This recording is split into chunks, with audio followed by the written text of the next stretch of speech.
Hey guys, it's Brenna. Hey, I'm Anna, and welcome back to the Brenna Show. Today we're talking about distracted driving. Specifically, texting and driving. Texting and driving is a big problem in our current culture. Answering a text takes away your attention from the road for about 5 seconds. Traveling at 55 miles an hour, that's enough time to travel the length of a football field. It makes sense then that according to Edgar Snyder and associations, those small addictive screens have caused 1.6 million crashes a year. Wow. I happen to know that 1 out of every 4 car accidents in the United States is caused by texting and driving. And if you think drunk driving is dangerous, get this. Texting while driving is 6 times more likely to cause an accident than driving drunk. And lastly, 94% of drivers support a ban on texting while driving, and 74% support a ban on all handheld cell phone use. Why then, if so many drivers support a ban on texting while driving, do so many accidents and casualties happen every year as a result of it? Well, for one, people aren't following the law that is specifically put in place to prevent texting and driving accidents. What laws are there? There are actually quite a few. For starters, anyone under the age of 18 is banned entirely from using cell phones or any other personal communications while driving. And even if you're not under the age of 18, texting while driving is banned for all drivers in Virginia.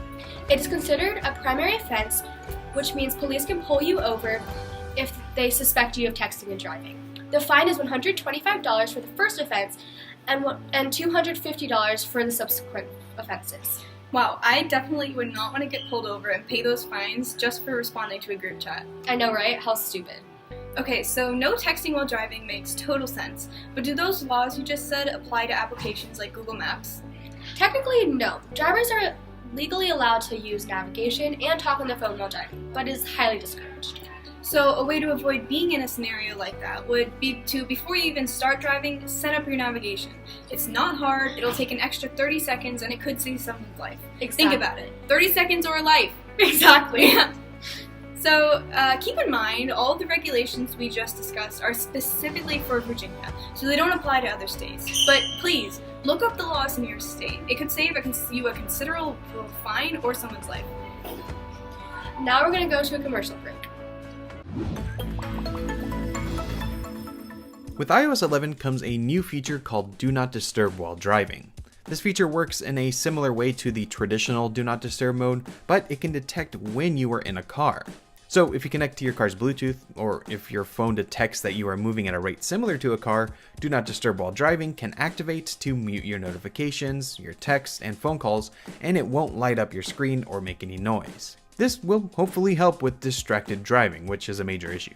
Now, also, if you get a message while this feature is active, your phone can automatically respond to tell the sender that you are driving and can't reply. But if the sender really needs to get to you, if they text urgent, it'll break through Do Not Disturb and you'll get that message.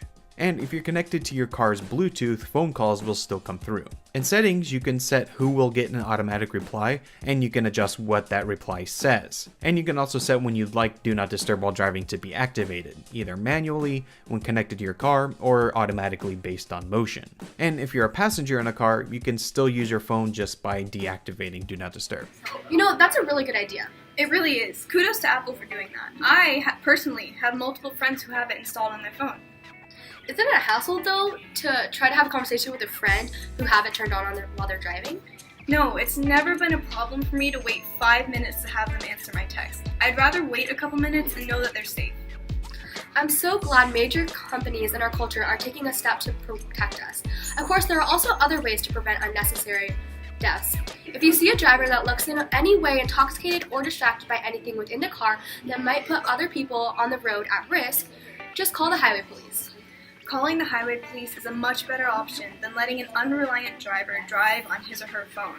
And parents, remember that you lead by example. Even if you don't think so, your kids are watching you all the time. Make sure to stay off those phones and let those texts wait just a little longer so you can make sure that everyone on the road is safe. Until next time, this was the Brenna Show!